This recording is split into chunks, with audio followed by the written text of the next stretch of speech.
మీ మీ కాలంలో 100 ఉద్యోగాలకి ఒక్కడుండేవాడు. ఉద్యోగాలున్నాయి రండి బాబు రండి అని పిలిచి మరీ ఉద్యోగాలు. ఇప్పుడు ఉద్యోగానికి 1000 మంది పోటీ పడుతున్నారు. కాలేజీలో ఉన్నంత వరకు మాత్రమే నువ్వు కంఫర్టబుల్గా ఉన్నట్టు. ఐ మీన్ చాలా కంఫర్ట్ జోన్లో ఉన్నావు. Once you come out of the college, ఒక్కసారి కాలేజ్ నుంచి బయటికి వచ్చావా, నీ కెరియర్ ఇవన్నీ నీ చేతుల్లో లేనట్టే. Every time you need to request the other people job కావాలని.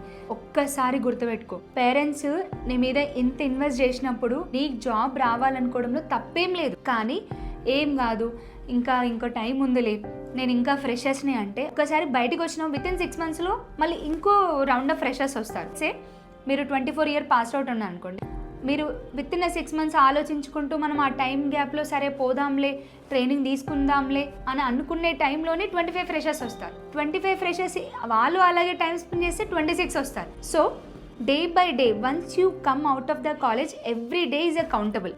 ఎంత లేట్ చేసి కోర్స్ తీసుకోవడం కానీ, ఐ మీన్ ట్రైనింగ్ తీసుకోవడం కానీ ఎక్కడన్నా డిలే అయ్యిందా, ఇంకా నీ లైఫ్ ఆల్మోస్ట్ వెనక్కి వెళ్ళిపోతున్నట్టే.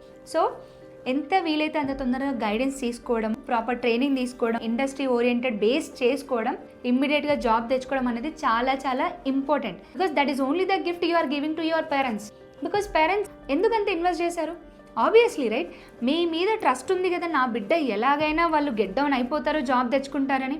ఇంకా చూద్దాంలే, చిన్న తెచ్చుకుందాం, ట్రై చేద్దాం, బేసిక్గా ట్రై చేద్దాం అంటే ఎంఎన్సీలో ఎస్పెషల్ ఇండస్ట్రీలో హెవీ కాంపిటీషన్ ఉంది. Per year 3 to 4 lakhs plus people బయటకు వస్తున్నారు. ఇందులో ఎంతవరకు హైలీ టాలెంటెడ్, కొంచెం చాలా ఎక్కువ గ్రాస్పింగ్ ఉంటే వాళ్ళని వదిలేద్దాం. కానీ what about the normal people, normal colleges నుంచి, టౌన్స్ నుంచి వచ్చిన వాళ్ళ పరిస్థితి ఏంటి? మీరు మిమ్మల్ని అజంప్షన్ చేసుకోవద్దు డైరెక్ట్గా, సరే ఇంకొంచెం టైం ఉంది, చిన్న స్లోగా చేద్దామని. ఇంత వీలైతే అంత తొందరగా మెంటర్షిప్లో జాబ్ తెచ్చుకోవడం అనేది చాలా చాలా ఇంపార్టెంట్.